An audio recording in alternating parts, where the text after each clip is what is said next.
এখানে কি বলা আছে, এটা একটা ওয়েস্ট বেঙ্গল জয়েন্ট 2021 একটা ইম্পর্টেন্ট কোয়েশ্চেন। এখানে বলা আছে two point charges plus Q1 and plus Q2 are placed in a finite distance d apart.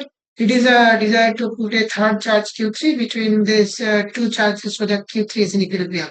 তো এখানে আসলে বলা আছে যে প্লাস Q1 প্লাস Q2 চার্জের মাঝে একটা চার্জ পার্টিকেল রাখা আছে Q3, যেখানে Q3 টা ইকুইলিব্রিয়ামে আছে। তো Q3 এর কিছু কন্ডিশন দেওয়া আছে যে Q3 কিরকম কন্ডিশনে থাকলে অ্যাকচুয়ালি আমার এই Q3 টা ইকুইলিব্রিয়ামে থাকবে, রাইট? সেটা বাংলাতে এখানে লিখে দিয়েছি, তোমরা চেক করতে পারো। সো ওকে, এই কোশ্চেনটা আমরা সলভ করবো কিভাবে না, যদি এই ছবিটা আমরা ড্র করি, সেখানে একটা Q1 চার্জ পার্টিকেল আছে প্লাস Q1, সেখানে একটা চার্জ পার্টিকেল আছে প্লাস Q2, এদের ঠিক মাঝখানে একটা চার্জ পার্টিকেল রাখার কথা আছে না Q3। এবার Q3 টা পজিটিভ হবে নেগেটিভ হবে, যাই হোক Q3 টা আমার ইকুইলিব্রিয়ামে সেটুকু বলা আছে, সেই ইকুইলিব্রিয়াম কন্ডিশন থেকে আমাকে যাচাই করতে হবে যে Q3 এর নেচার অ্যাকচুয়ালি কি। না এখন কিউ ওয়ান এর জন্য ইলেকট্রিক ফিল্ড কোন দিকে হবে বলতো? এখানে কিউ ওয়ান এর জন্য ইলেকট্রিক ফিল্ড হবে এই ডাইরেকশন কিউ ওয়ান, অ্যান্ড এই এই চার্জটার জন্য ইলেকট্রিক ফিল্ড এই ডাইরেকশনে কোন দিকে হবে? এই ডাইরেকশনে টু। তো এই পয়েন্টে আমরা দেখছি এই ইলেকট্রিক ফিল্ডটা এই ইলেকট্রিক ফিল্ডে ক্যান্সেল আউট করবে। সুতরাং এই পয়েন্টে ই নেট কত হচ্ছে? এখানে ই net actually Q1 minus E2।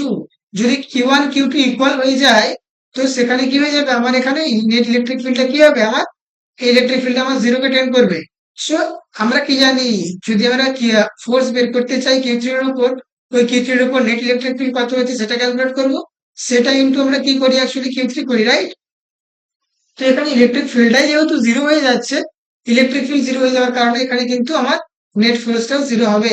অথবা একটা অন্যরকম ভাবে বলতে পারি আমরা যে এখানে Q3 Q1 Q3 এর উপর এই ডাইরেকশনে ফোর্স দেবে, আর Q2 এই ডাইরেকশনে ফোর্স দেবে।